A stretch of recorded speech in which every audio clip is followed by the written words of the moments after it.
जय हिंद। साधारणतंत्र बा आमर गणतंत्र दिवस विषय गोटे भाषण।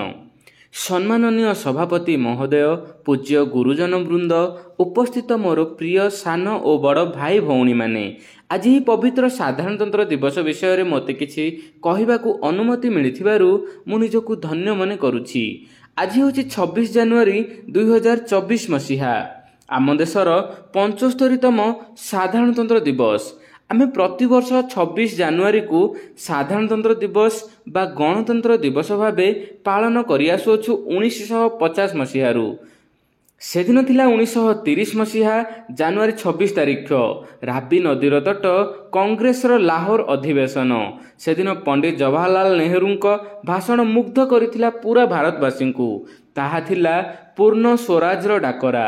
इतिमध्यरे आम देशर अक्लांत परिश्रम करिथिबा स्वाधीनता संग्रामी मानक प्रशंसा जेते कले भी अतुक्ति हेबो नहीं।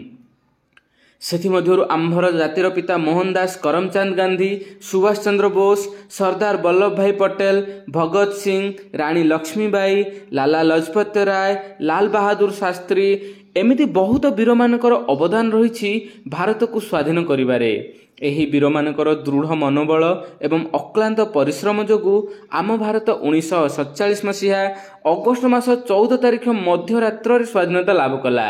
आम्भे 1947 मसीहा अगस्ट 15 तारिख को आमर प्रथम स्वाधीनता दिवस भावे पालन कलु। 1947 मसीहा अगस्ट 15 तारिख रे आम देश भारत स्वाधीनता हो गला, किंतु आम देश सेतेबेले पर्यंत कौनसी भी नियम कानून संविधान नथिला। तेणु डॉक्टर भीमराव आंबेडकर अध्यक्षतार एक टीम आम देशर संविधान लेखिबा आरंभ करि दैथिले। डॉक्टर भीमराव आंबेडकर से महान अवदान दीर्घ 2 वर्ष 11 मास 18 दिन धरी संविधान लेखा चलीथिला। शेष 1949 मसीहा नवेम्बर मास 26 तारिख रे संविधान लेखा शेष होइथिला, किंतु आमर संविधान 1950 मसीहा जनवरी 26 तारिख रे स्वीकृति लाभ पाइथिला।